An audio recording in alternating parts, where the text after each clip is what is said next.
Yo, what's up, guys? I just finished the most popular movie right now, the movie where someone makes the atomic bomb, Oppenheimer, written and directed by Christopher Nolan.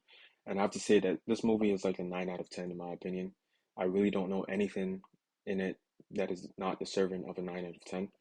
Now, I'm not gonna lie and say that I'm a Christopher Nolan fan or that I understand his movies like that because this is probably the first one that I've watched where I actually understand the hype apart from Interstellar, probably. The direction was great, the set pieces, the use of black and white, which I don't really get, but it enhanced something, and it was unique. And then the acting was also absolutely fantastic from like the blockbuster level cast. I also noticed a lot of people from like other shows that I've watched, and it just got me more hype basically. Um, the guy that played Teller, I enjoyed his performance a lot. RDJ, of course. The guy that played Niels Bohr as well. Uh, I don't know if you guys noticed, but the guy that is Eleven's adopted dad in the first season of Stranger Things, or the guy that experimented on her from the CIA, he played he played the guy on the council, I think, or the Senate, something like that.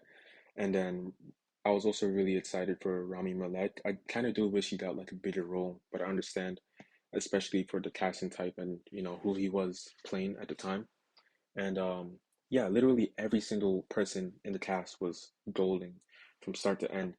Um, Oscars is gonna have like a run for their money, like for supporting cast, like the other nominations for the male actors for the male supporting cast is gonna be crazy because I think five people from this movie could be very well nominated.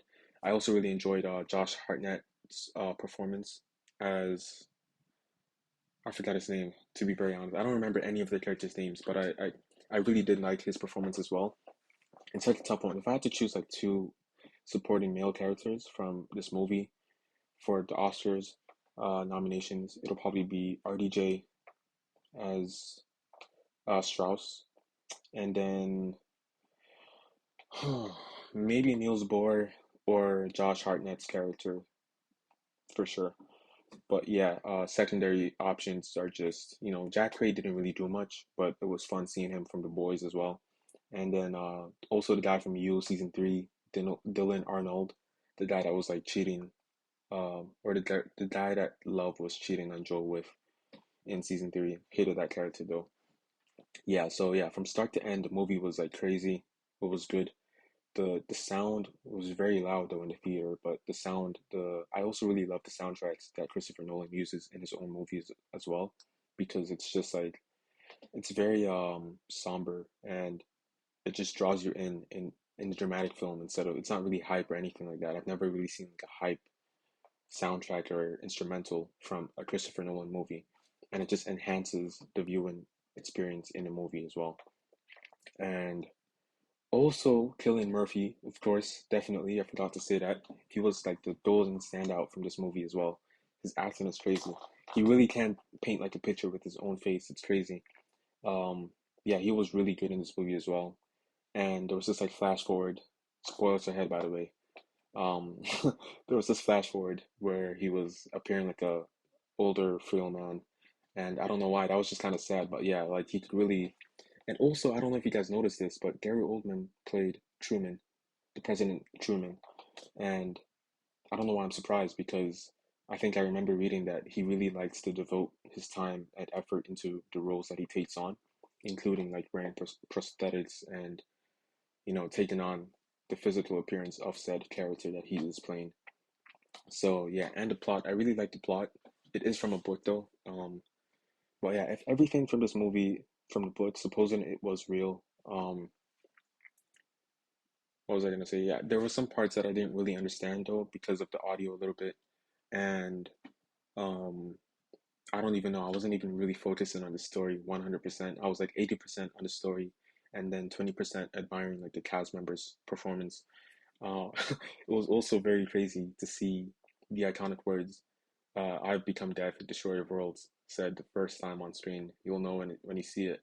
It was kind of crazy. I did not expect him to say it when he was at the time that he did say it.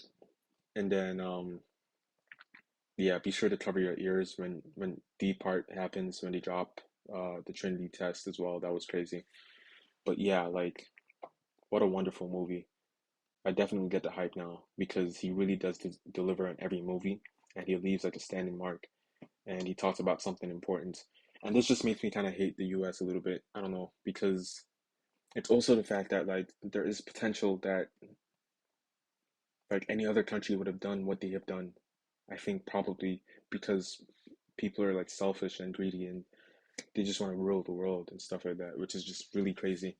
And also, I did not expect Albert Einstein to have the role that he did in this movie as well, because I don't know, I always saw him as this like professor created this, golden equation, and in this movie, I sometimes thought he was like a parody of the character for some reason. I don't know. It just seemed like the goofy character in this movie. But yeah, and yeah, that's about it. Like I don't know what else to say. The plot was good, the writing was good, the directing was good, the acting was good. It definitely deserves an Oscar nomination for editing, the sound. Well, okay, no, not the sound, for editing, for the acting, and for the supporting male actresses. I think Emily Blunt was good. Um, she deserves a nomination too, I think. But yeah, I don't think there were many supporting female actresses in this movie as well because I mean Florence Pugh was just there for like 10 minutes total, in my opinion. And yeah, yeah.